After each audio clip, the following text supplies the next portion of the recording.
Whoa, this is the Illusion reporting from somewhere on spaceship Earth. Owl's fully sleeping in the back.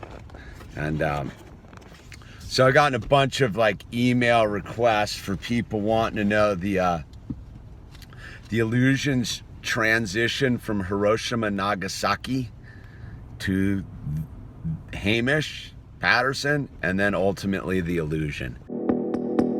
When times get tough, you need to get down. No need to look backward, put your feet on the ground. Stand up, stand up. Welcome to The Fallen State. I am Jesse Peterson. Don't forget that The Fallen State is on Patreon. Click the little Patreon link in the description to support our work. Thank you all in advance. I have with me a very, mamma mia, hola, Sissy, good, interesting guy, Hamish Patterson. And Hamish is a YouTuber who focuses on life and addiction recovery. Hamish, thanks for coming. My pleasure to be here. When I first heard the name Hamish, I wondered if you were Jewish. It's actually a Scottish name, but it's a Yiddish word. Oh, Yeah. amazing. Yeah, it's good stuff. It means good guy in Yiddish, I believe. So did you grow up, were you born and raised in California? I was born in Boston. I grew up in California, though. Before I get into what you're really about, what year did you move here? Do you remember? I've been in California my whole life. Your whole I life. left for a long time in my adulthood and lived all over the country, and then I kind of boomeranged back about 20 years ago. What's your impression of California today? It's a failed state. It's it's a fallen state, literally. I don't Yeah. know. I don't get it. Are you surprised at what has happened in California? I think so. I think I'm pretty surprised. But when I lived in the South, I lived in the South in Charlotte, and then I lived up in the Pocono Mountains outside of New York. And when I came back here, I had a definitely different view of Los Angeles and California. It's a very segregated state. Yeah. Like when I lived on the East Coast, it's very integrated. So I that woke me up to it, and it just seems to be a lot of just a lot of false narratives here about how enlightened people are. Yeah, You know? amazing. Yeah. I moved here in 1968 from Alabama, Okay. and I never imagined that California can become what it is today, the mess that it is today. Shameful. Yeah, when I walked off the plane in '68, I thought I was walking into paradise. It was so beautiful and clean and opportunities, and I just fell in love with California. I never imagined it would become as it is today. I just didn't think that. I'm surprised. Like it's to really see what's going on is shocking. I mean, the people on the sleeping on the streets and people stepping over and Yeah. is alarming. And as I've been telling a lot of my friends, is if California was successful, we should be the promised land of progressive politics. The money's here, the people are here, and it's an utter disaster. The environment's getting worse, homelessness getting worse, addiction's getting worse. Yeah. Quality of life is plummeting, taxes are going up. It's White people are being, especially white, straight, conservative males, are being blamed for everything that's wrong in the country today. And there seems to be an effort to wipe out white Christian straight males. Have you noticed anything like that? I mean, not towards me personally. I think there's a narrative about that's out there, but I haven't experienced it in my own life. So when you are out and about today, you're not concerned about, as a white male, being hurt or attacked or anything like that? No. Oh, okay. I mean, I'm a skateboarder at my heart, so I'm not like. I guess I don't. I mean, I was up at that protest in San Francisco where the black kid got socked up by the Antifa guy, and we got pretty threatened. But again, is energetically speaking, like I don't live in fear. Yeah. You know what I mean? Nice. Like it's pretty self-determined, so I don't radiate that. Like come in. I'm not casting victimhood out there to be. You're the kind of guy that you get involved with the issue, try to bring on a change for the good. You don't just sit back and complain, but you get involved. Yeah, I try to stay involved, absolutely. Yeah. I'm surprised that you're married. You don't seem like, I watched some of your video last night, and you don't seem like the marriage family type. You seem like a surfer person, or you don't seem like you're the kind of guy that would settle down with a family. Well, I mean, I think that's the California way is put us in a box and we're supposed to follow these norms. And, Right. you know, we're pretty, we do our life our own ways. We've been through it all, and, you know, I got children and the whole thing, and it doesn't take from my reality of being a surfer and a skater and doing all. I mean, my wife's fully supportive of what I do. Right on. You are a YouTuber who focuses on life and addiction. How do you see life? How do I see life? I see life as abundant and graceful and beautiful, but that doesn't negate from the fact that life's full of like pain and misery and destruction, but it's my choice what life I want to live in. Like, I've lived on the other side of it. You know, I can't tell you what life is. I can tell you what life isn't. What is it? What isn't it? Self-involvement, you know, about me trying to fix everything. Like, I think from when my life changed was realizing that the first person I had to heal was myself. Yeah. You know, I had to stop looking outward and blaming and blaming and blaming, Yeah. and go, okay, I'm at the center. I'm responsible for everything in this reality, and then where do I go from there? And then I go to God, and once I cleaned that up, I was like, now I have to do the work out in life. And So what brought you to that point in life where you realize you got to take responsibility? You need to clean up you. What brought you there? alcohol and drugs and isolation. You know, I was sitting up at the top of one of these mountains in the Santa Monica Mountains. I'm a skateboarder, so I had a property owner giving me an empty pool to kind of caretake and keep the skaters out. And I used to have the 360-degree view of all of it. And I pretty much would wake up every morning and wish for mushroom clouds. I was just over all of it. I just didn't like people. I was angry. I was frustrated. And then I asked God for help, and two sober dudes showed up in my life the next day in front of a liquor store, and the rest is kind of all on YouTube. Really? Yeah.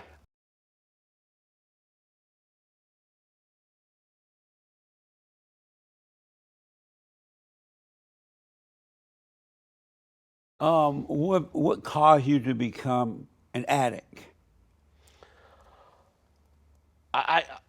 As a person who's pretty aware about like life, I think I struggled with what this life is. It can be very painful when you see below the fabric of it. You know, I was as a kid who grew up very in touch with the land and the environment and nature, and to watch it sort of bulldozed away and all of that. Like, I went on that journey of trying to save old growth trees and getting involved and trying to help people, and again, out there trying to fix this madness. And when you really understand how powerless you are in that direction, like, I had nowhere to go except down, and then I just went down until like I hit the bottom. How long were you into drugs and alcohol? How long did that last? I mean, I don't know. It's just like, you know, you start. I guess it's a California thing. It's a youthful thing. You start, you know, smoke a little weed here, and you drink kegger. Yeah, we used to do keggers back in the day, and then you know, it just leads to. Then you're in college, and you're doing what you do, and then life sort of, as a renegade, like as a non-conforming. Thought I was a free person, like that was just the culture I was in. Oh, I so see. it wasn't like in or out. It was Right. just, that's where the train led, and it led to nowhere. Amazing, man. Ultimately, You are known as the illusion. What does that mean, and why are you known as that? Illusion. that came out real early, because when you see me on a screen, you're never actually seeing. You're seeing me. You, Right. Jesse. We're right here. I am Hamish. Right. But when you see me on the other side of the screen, I've bounced through satellites and fiber optics and cables. So you're never actually seeing me if you're on the other side of the screen. You're just seeing an illusion of me. And Oh, I see. it was an intuitive take on it when I made my first couple videos. Were you surprised that your video would take off in the way that they did? As a person who hit the button and had no idea what YouTube was, yeah, absolutely. And it's been a blessing all along. And then to be here 12 years later is still kind of amazing, you know? So do you live in reality or an illusion now? I mean, that's a metaphysical question. I mean, when you look at the electromagnetic spectrum, yeah, all this is subject to interpretation. So I live in a reality of understanding the boundaries of this lower dimension, if you will. Yeah. So were you always a Christian, or you became one once you hit rock bottom and so on, and you asked God to help you?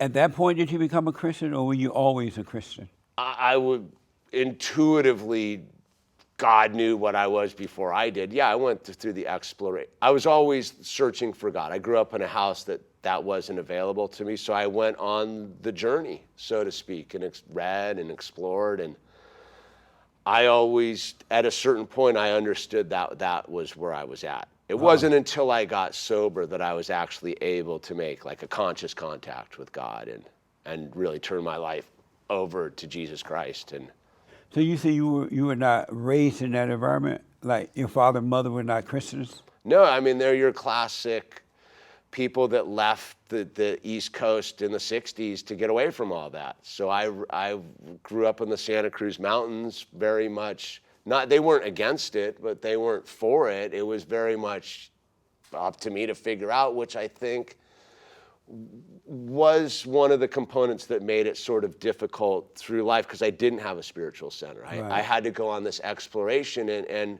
one of the paths in that time of the 80s, 90s, and coming out of the Santa Cruz Mountains was like drugs and alcohol, and I did find it in the spirits of alcohol, you know. Yeah, absolutely. And it shifted my perception, but it definitely was a hollow existence.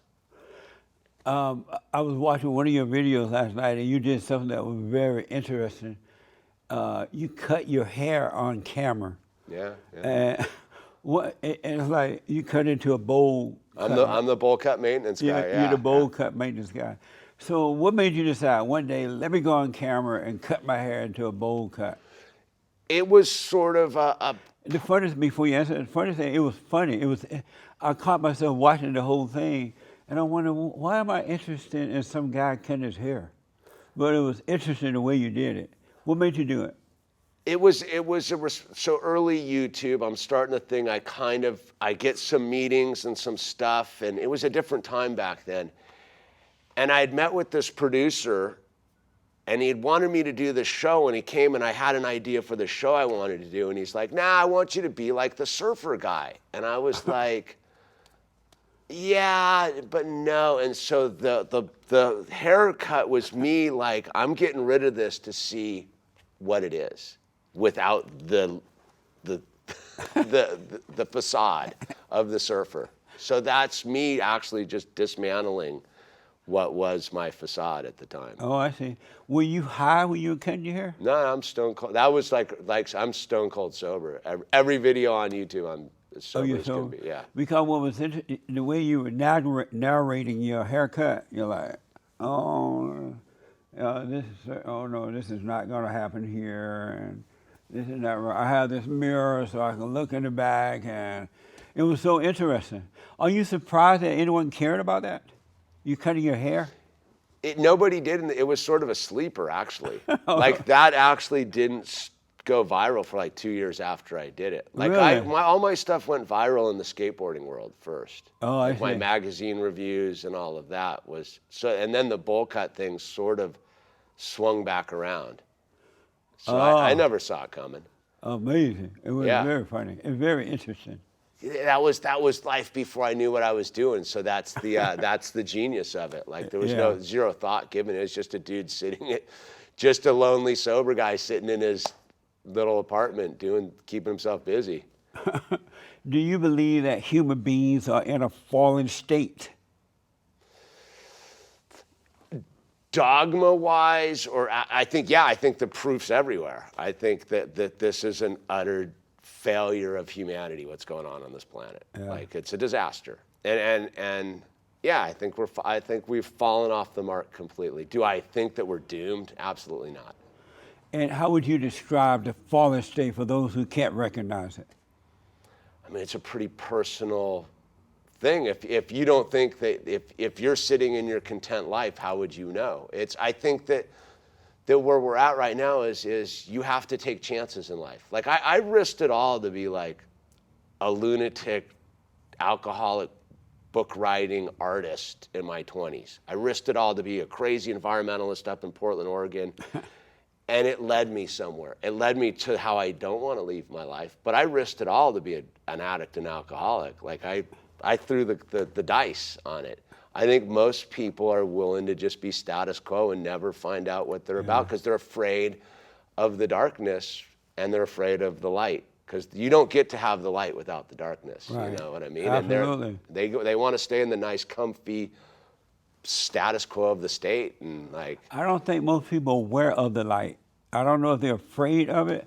I just don't think that they're aware of it because you don't hear a lot of talk about it in churches or even if a preacher or someone should mention it, it's not in depth where the person can even get an idea that there is a light that will bring them out of the darkness. Yeah, I agree. You know, I think that's the problem with.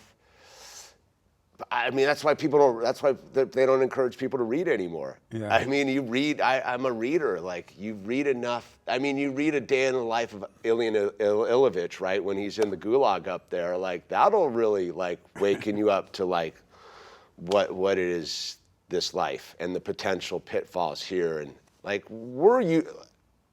I think right now is like, this is the end of the unique experiment in human history that we know of. Like, you know, the last one was Pax Romana, right? 200 years of peace. Like, these people have squandered their status quo-ness on nothingness, you know?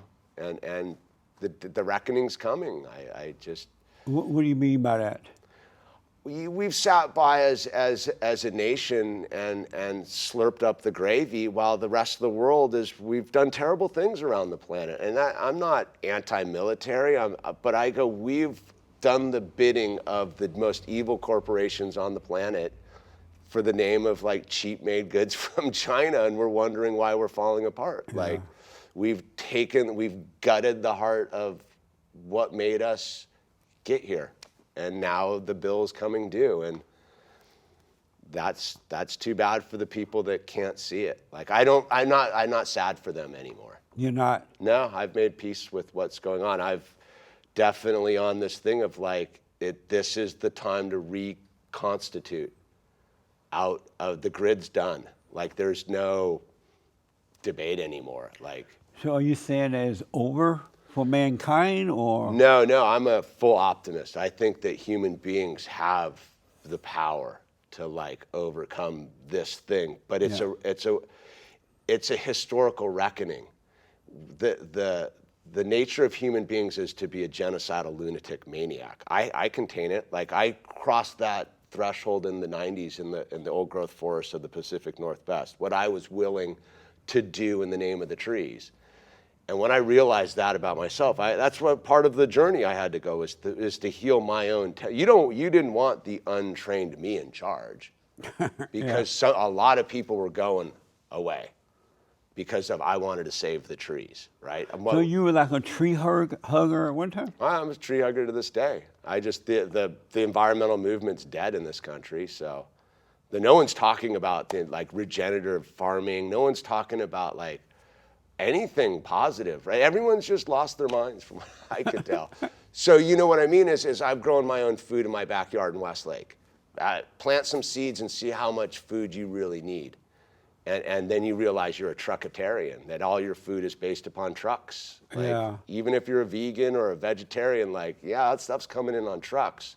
So what are we really about? And I think we've really got to go back to a 1920s mentality of like the seasons and these skills we do in our house, canning and growing our own fruits and vegetables. I remember those good old days. Freedom gardens and the whole thing. And you know, until we get to cherish our children again, Like, I think I'm lucky to have had a child later in life. I had my child at 45, right? I did all the dirty work. How old are you now? I'm 52. Really? Yeah. White don't crack. What's that? White don't crack. No. White smoke crack. But it's this thing of like, everything's for my son to have a better future. And putting putting him in, like when I knew I was having a kid, I knew that I was never going to put him in indoctrination centers. I was never going to participate in big pharma. I wasn't going to participate in big agriculture with him. Like, I've structured my life. So when this time arose that is 2021, like I left the plantation a long time ago and it's all about my son. Like I have to think like that. I have to think about my children's children and be like, this isn't about me. So yeah, it's time to reinvent the wheel and get some skills going. And you married a woman who already had a child, so you became a step parent. Mm-hmm. Was it difficult being a step parent? Intense. In what way? I mean, me and my stepdaughter love each other. Like, it's an intense dynamic. She's like 16 now? She's 16. It's an intense dynamic. Absolutely. Like, it's hard. Yeah. Do you regret doing that? No. Marrying a woman that already have a child? No, not at all. Like, because stepchildren don't want step parents. They want their own parents, or they don't want another person come between them and their parents. There's a level of that, but I think ultimately, like, this is the way I see it, is me and my wife, we've known each other a long time. When I was sitting at the dinner table with my wife and my stepdaughter when we were first living together, and I realized it wasn't about her, it was about my stepdaughter. And it was up to her to make the decision. Like, she was either gonna like let it happen or it wasn't gonna happen. Like, she's the one who picked me, and I picked, like, on a cosmic metaphysical level, like, we have a totally different journey. And yeah, you could get into all you shouldn't have, but then again, I wouldn't have my son and she wouldn't have her brother, and like, it's not for me to choose. Amazing. Like, it's God's path for me. Did you have to make any changes in your life to be married, have a family? You know how you say you gave it all up to be free, to kind of start doing what you're doing, be a tree hugger and all that. You went all in. Did you have to make any changes to become a settled man, to settle down like that? Yeah, I had to become a man. Like, I had to become a man. Like, I think men have left the stage. Like, because I had to honor those words I took before God, for better or for worse. And we've had our worse, let me tell you. And that's when it all counted.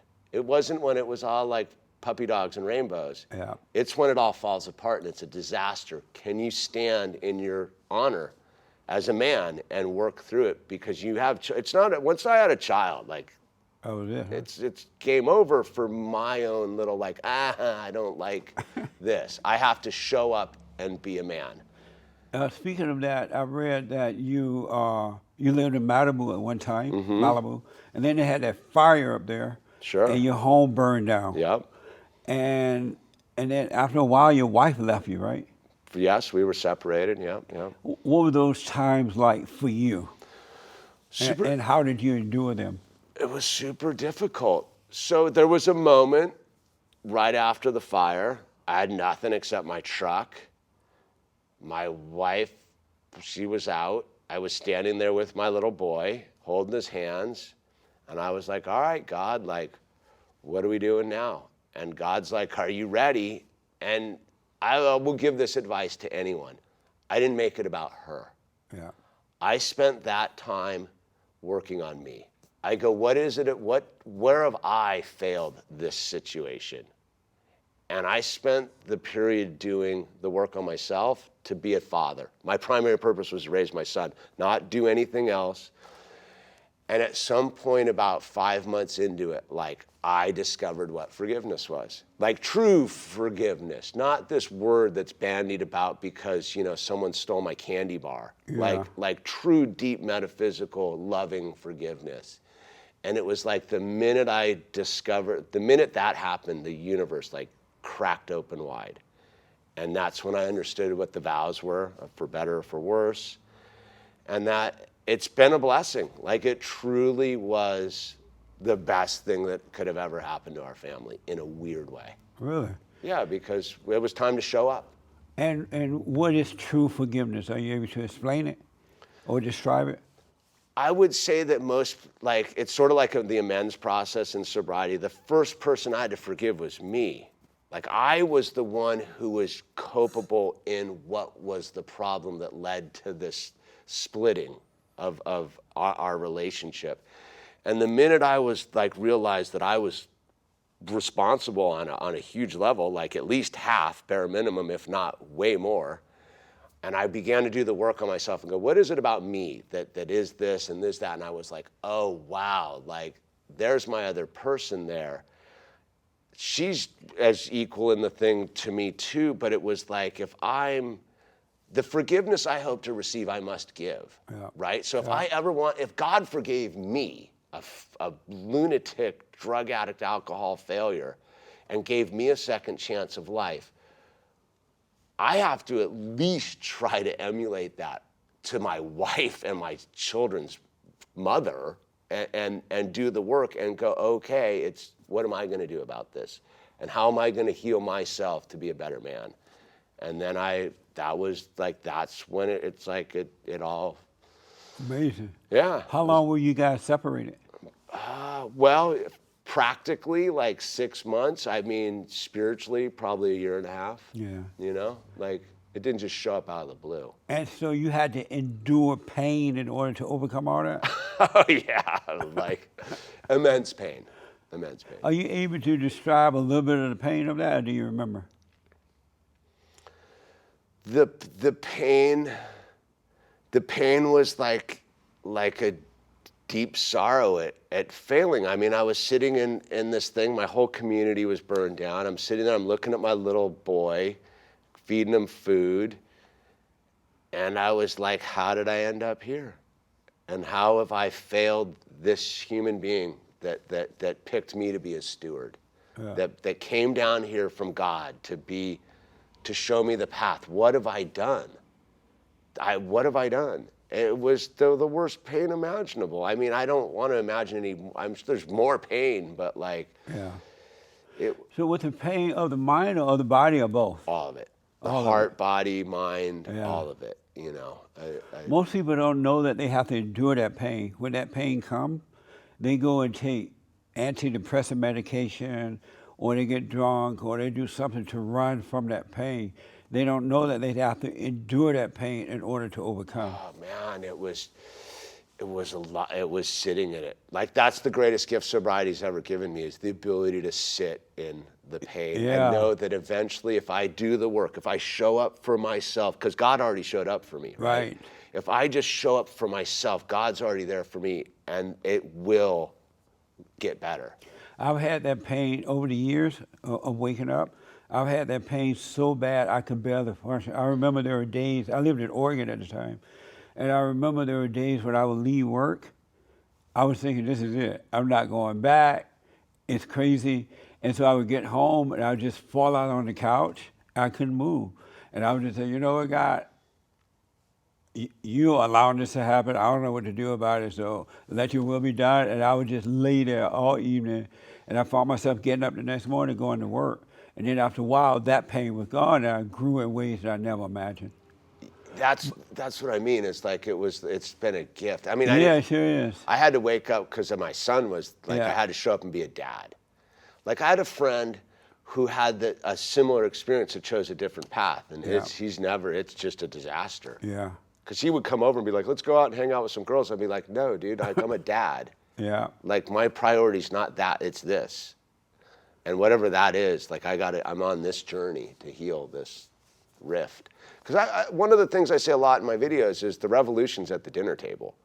If you can't heal your own family, how are you going to heal a country? If you can't bring the rift in your family together, how are you going to get the rift in Sacramento or Washington or anywhere on this planet? That is so true. It starts here, and it starts with our people, and then it moves out. You know? How do you describe God? How do you see him personally?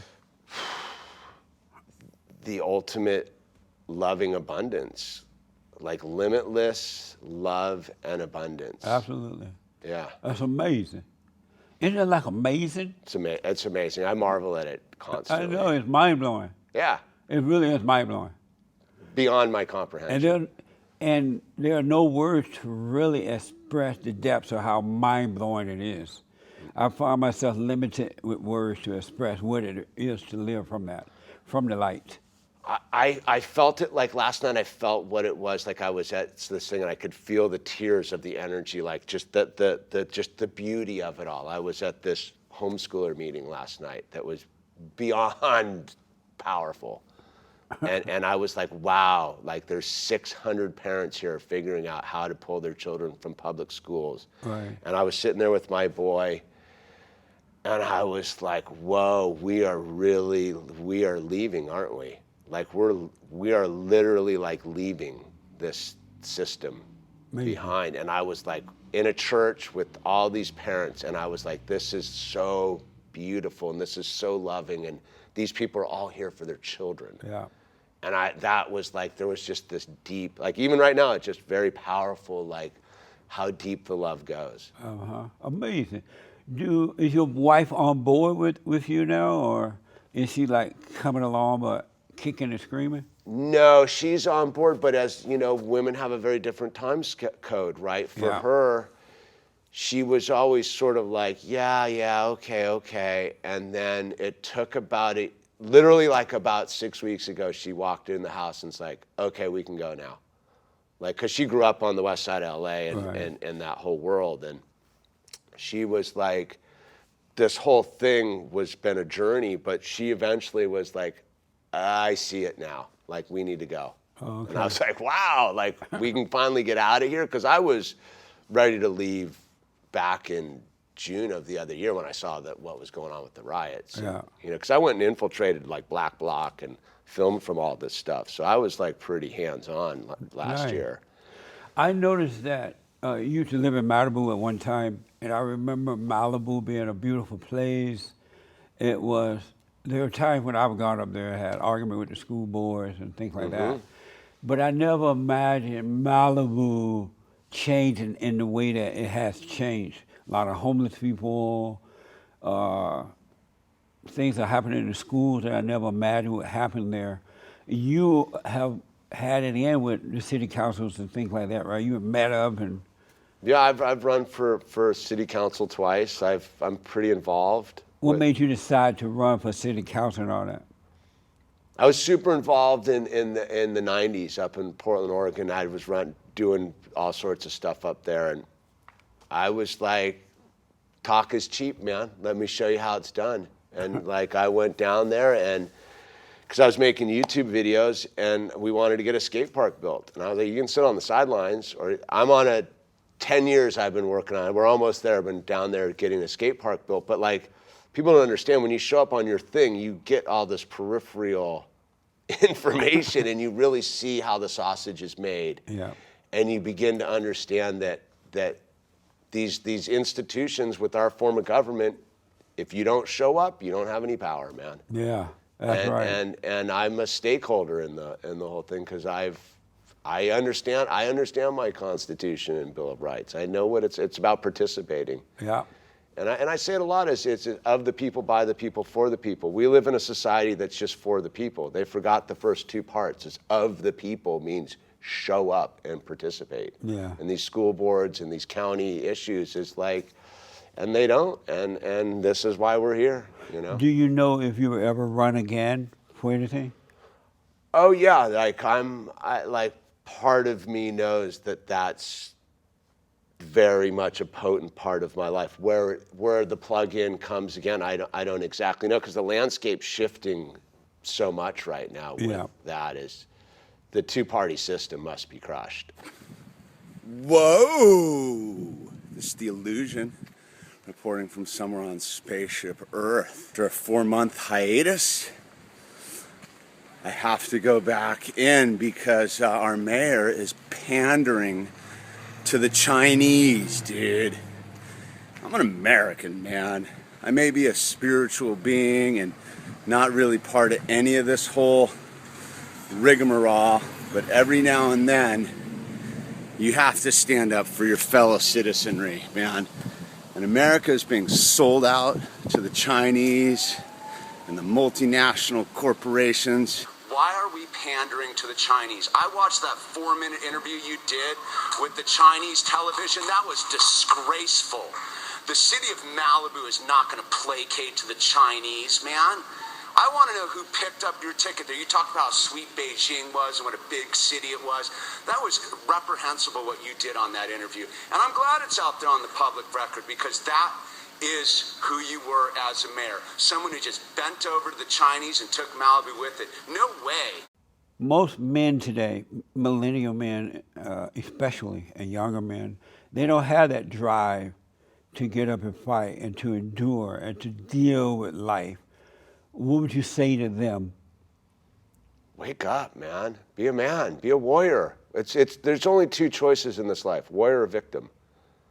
And women have a built-in thing to be warriors because they birth children. When you watch a child being born, you're like, all right, dude, like, I got to show up a different way to be a warrior, right? Yeah. And my job as a warrior is to protect the tribe. Yeah. Is to protect the women and children and not cop out and be like, I can't. When if you don't want death and destruction in your society, you better show up for the peaceful part of this. Like, I've been saying this for a decade. It's like, if you don't show up, it will fall apart, and then you are left. The thin veneer of society will crumble, and we're seeing it. Like, this is apathy's result of apathy across the board. A lot of guys are afraid to stand up because they're afraid of the name calling, the personal attacks. They're afraid of losing something. I noticed that in the white community around the world, not just in America, they're afraid of the word racism. So they're afraid to get out there and disagree and fight back. What would you say to them? Look in the mirror and figure out what your shadows are. When you look in the mirror and you look at that person staring back at you, and you discover what is it that your secrets are, and you go to God with your secrets and you clean up all that stuff, because there's nothing that any person can do to me I haven't done to myself. Yep. And I'm not afraid of anyone anymore. I don't want to die because to prove the point. Right. But what I'm saying is, there's what you nothing mean. you can say to me, because I know who I am now. I spent a lot of time over on that other thing, like pretending I don't have my darkness and shadows, and I know who I am. So there's nothing you can say to me that's going to throw me off. So go ahead, because I'm not even going to get mad at you. Right. That's your problem. That's your shadow to deal with. That's deep, man. That is so true. Yeah. That's amazing. I tell people all the time now, God doesn't care about your vices anymore. He cares about your heart. Once he gets you past that heart of stone, he will give you love. And all your little vices that you're into, alcohol and drugs and sex, he'll take all that stuff away, because that's not his issue. His issue is that he wants to create love through you and get you out there, and so you can become the light of the world, the salt of the earth. But most people are hung up on the vices instead of looking at the heart, so that the heart would turn from stone to love. Well, and I noticed the next part of that narrative, right, is once you do on the work, people think that's where the work's done. And I've been on this thing. It's like, what if you get to heaven and God's there and he's like, okay, you did all that, but let's look at all the stuff you didn't do. Yeah. Did you defend those children? Did you stand up for those women and children? Did you defend those single moms who are being forced to have their children vaccinated because they don't have an option but to send their kids to a public school? They don't have the luxury of doing what you did. You stand in the crossfire to defend the women and children? Or did you cop out and go, I got sober and I healed my darkness, and like, okay, now I get to go like drink a bunch of Mountain Dew and mind my own business? No, that's the beginning of the work. Like, the work is to constantly show up and keep bettering this realm we live in. Amazing. That's amazing, man. That's deep. That is mind-blowing. I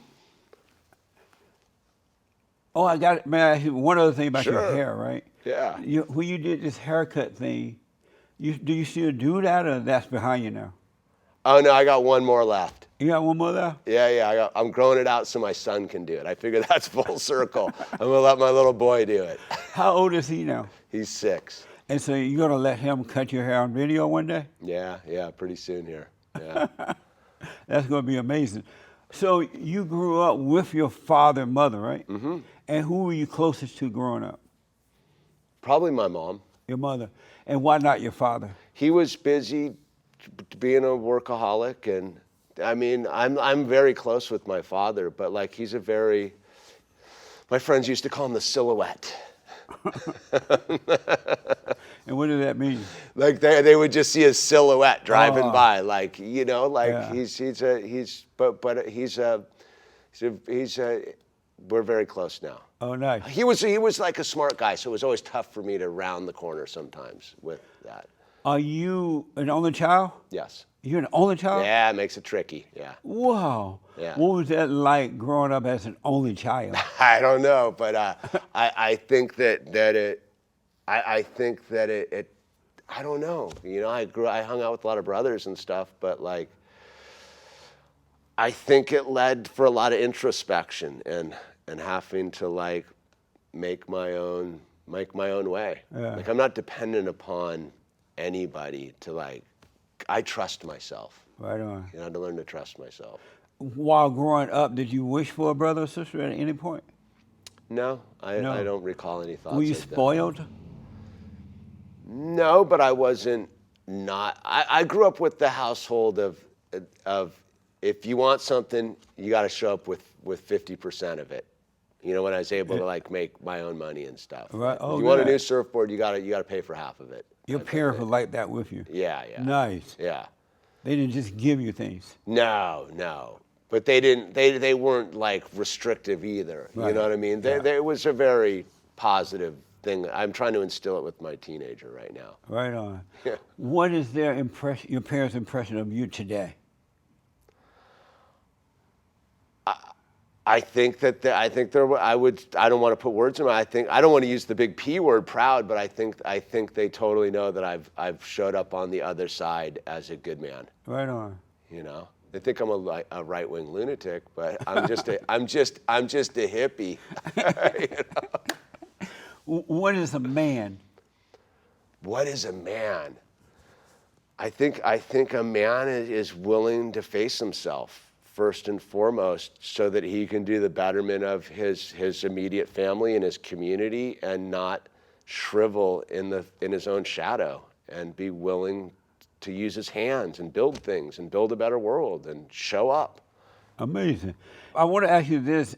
You talk about the voice inside your head, and you say that one of the first videos you did on your channel was about the voice inside your head wants to kill you. What did you mean by that?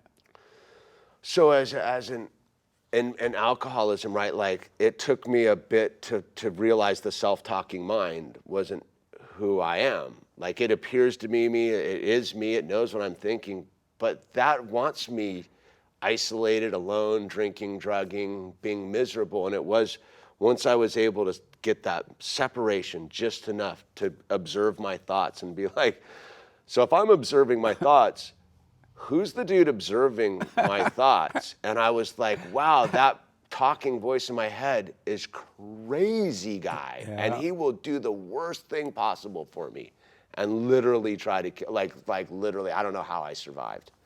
That is so amazing. You're absolutely right. A lot of people think that they are the voice in their head, but it's not them. It's like something else made a home in them, and it sounds like them and walk like them, but it's not really them, but they so identified with that voice. Yeah. How can they become disconnected from that voice? I think the simplest thing to do is just go get real quiet with yourself and just sit and listen and try to ask yourself who is listening. And if you can get the slightest separation, it's like an aha moment. Like, Yeah.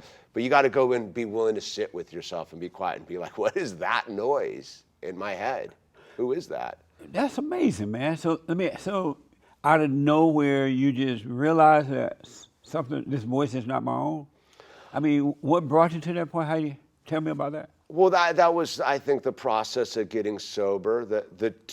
When God sent his two messengers in front of the liquor store, one of them was very spiritually advanced. Okay. And he gave me the Joe Shaughnessy and David Brune. Thank you both, my friends. And Joe's dead, but they taught me a lot about this and helped me out, and I was willing to learn. Yeah. I think that's been my saving grace throughout life, besides punctuality, is willingness to learn, and not being afraid to learn new things. So prior to that, what made you think that the voice in your head was you?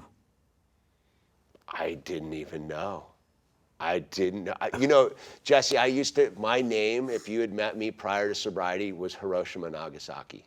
If I'd introduced you, you'd say, hey, what's up? And you got past the scowl and the head down low and the angry vibe, and you was like, put your hand out, I would have been like, I'm Hiroshima Nagasaki. What does that mean?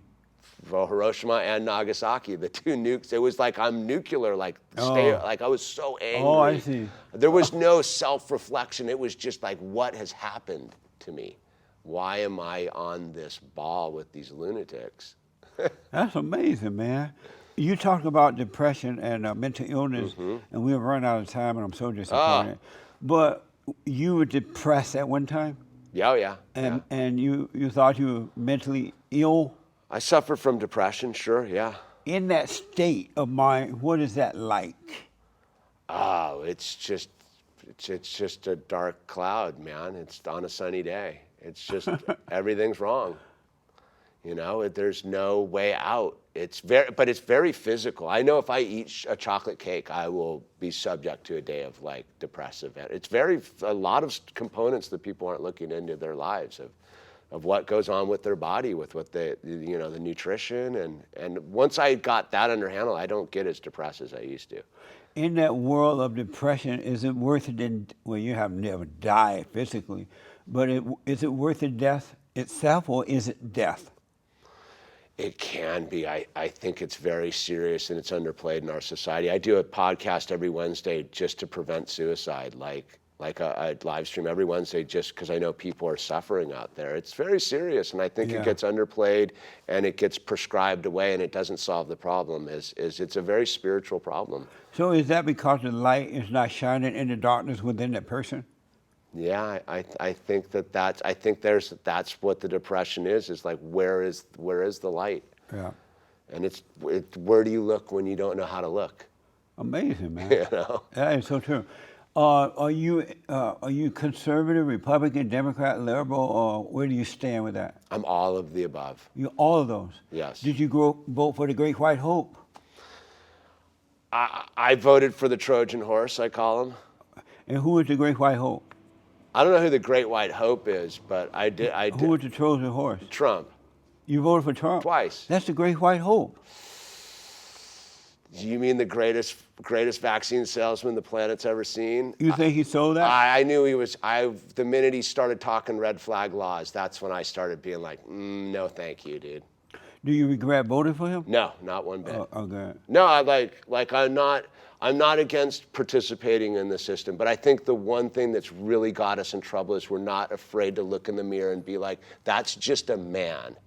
And that man has flaws, That's and right, we have man. to be able to critically analyze what he's done and hasn't done for us if we're ever planning on getting out of this. Would I vote for him again? Probably. Yeah. I remember when he first won, I told the people on my radio show, I said, look, I love this guy. This is the right guy for now, right? But keep that little space there between you and the president. So when you do see a flaw, you won't just turn on him completely, because he is a human being and you gotta see flaws, but that doesn't mean he's not doing good for the country in so many other ways, right? But once you put him on a pedestal, then if you make one mistake, it's over. Well, I look at it as this, is in 2016, we were all supposed to flood all of our local municipalities and take his leadership and apply our leadership. We failed that. We were like, that guy's gonna solve the problem. Right. We were all supposed to show up when he opened the door, and we didn't, and then everyone's crying and going, we got stolen. No, you robbed yourself because you didn't show up. That's amazing. You're absolutely right, man. Yeah, like I'm in it to win it, Jesse. Like I'm not backing down for nothing, Well, man. I won't back down. No. I won't be turned around. What's your impression of critical race theory? I didn't even wrap my head around it as a dude. Look, like the critical race theory just totally overlooks like the genocide of the Plains Indian. I'm like, you can't have it both ways. You want to talk about the history of this country and making peace with it and overcoming the obstacle that is our history. You can't talk about the great emancipator at the same time the United States Congress was passing laws to genocide the Plains Indian and not talk about that. And this CRT stuff seems to be a mono thought about it. It's just one way. No, it's just human beings. Yeah. It doesn't matter the color of your skin, dude. There's slavery going on this planet today, right now, and it's legal. Yep. You know, why don't we free the current slaves on this planet instead of talking about where we own our past. Let's cherish it and use it as a building block moving forward, and not this propaganda thing. That's amazing, I'm man. opposed to it 100%. Yeah. I grew up on a plantation in Alabama under the Jim Crow laws, right? And this idea of critical race is insane to me.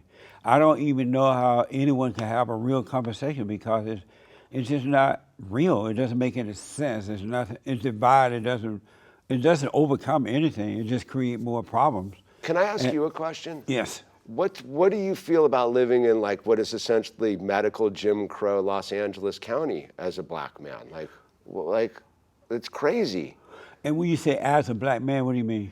Well, you just explain your history as and it comes with the narrative attached to But it. it was amazing though. Even though there were Jim Crow laws there was no discussion about it. It was about loving God with all your heart, soul, and might. It was about good versus evil, a spiritual battle. And at the time, black people had some sense. They don't have any now, but they had some then, right? And they knew that it wasn't about the color of the man. It was about the character of the person. Yeah. And so they knew there were bad people, there were good people. And they wanted us to treat all people the way we would like to be treated. This whole thing just came after the Civil Rights Movement, where they got leaders. We had no leaders. God was our leader. As a kid, the parents were the leader, and God was the leader, right? And it wasn't until the Civil Rights Movement that the blacks gave up God, and they put Jesse Jackson and Louis Farrakhan and all those people as their leader, and they sold themselves to the government and just been down here ever since. The destruction of the family. Okay, that's a profound take on it. It's an understanding. Like, yes. And so now I'm not into the black thing. I'm into the right versus wrong thing. Me too. I'm into the character. I can care less about the black thing. But we live in Los Angeles County, which is, man, like in certain establishments I'm a second class citizen, and so is Coach Darrell. If you saw the interview with Coach Darrell, who's been let go from the school board and from his athletic position in Santa Monica Unified School District, like that's insanity. This is why white people got to get over the fear of being called racist. They have been controlled by words. And if you don't overcome words, you will be destroyed.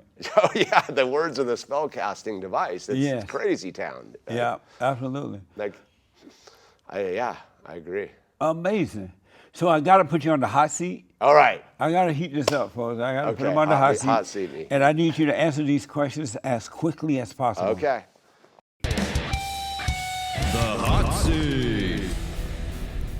Globalism or nationalism? Nationalism. Do you smoke pot? No. What is love? Everything. What is a man? Me. Is the Illuminati real? I don't know. Is it ever okay to tell a woman she's fat? Never. In one word, describe Kamala Harris. Ugh. Is it wrong to have sex before marriage? I think so. Should China pay reparations to the world for the Chinese virus? I don't know anymore. Is the earth flat? I call it a realm. Did you have fun? Absolutely, Jesse. Thank you for coming, man. My pleasure. Thanks for having me. Tell the folks how to get your podcast and whatever else you're doing out there. Just Hamish Patterson Family Channel on YouTube, and if you go to my Instagram, it's the Spoonbender Academy. Amazing. With some underscores between each word. Right on. Thank you all. Thank you for coming again, and thank you all for tuning in. Don't forget to ring the bell, tweet, subscribe. Check out Patreon link there in the subscription to support us, our store, and everything that's available. Thank you so much, folks. I do appreciate it. Thank you, man. That was deep. Thank you, Jesse. That really was. It's a For a blessing. white man, that was deep. I appreciate that. All right, thank you for it. Amazing. Next time on The Fallen State.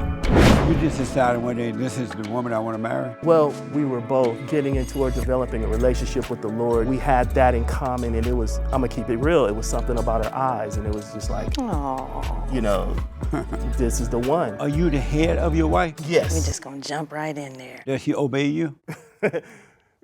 It depends on what. Women and men are Hold on a created minute. equal. Don't crease for him, mama. No, I was talking for me. Jess, you're my boy, but you've been the one who's been molesting the scriptures this whole Molesting interview. the scriptures? What the? How did a man have a woman?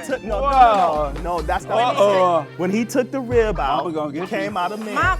We'll be all right. Mama gonna knock you out. We'll make it.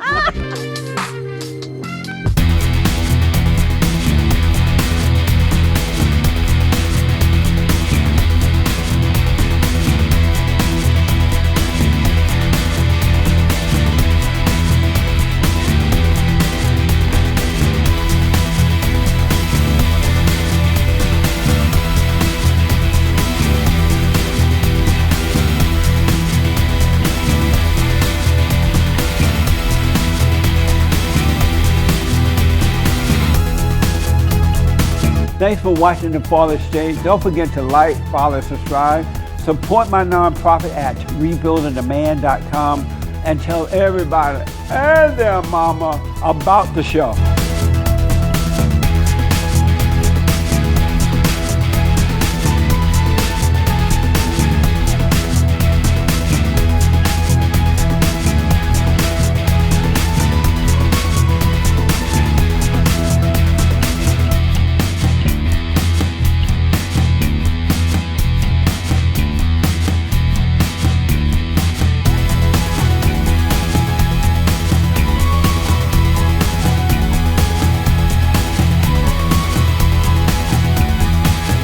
You're so Awesome, Jeff. reasonable. What's that? You're so reasonable and common sense. I hope so. Yeah, you are. I appreciate you saying that because Yeah. I respect what you're doing. Thank you. Absolutely. It's a tough journey we're all on right now. Yeah. You know? But amazing. It's amazing. It's beautiful. I have It sure is, man. the path has gotten narrower but brighter. That's right.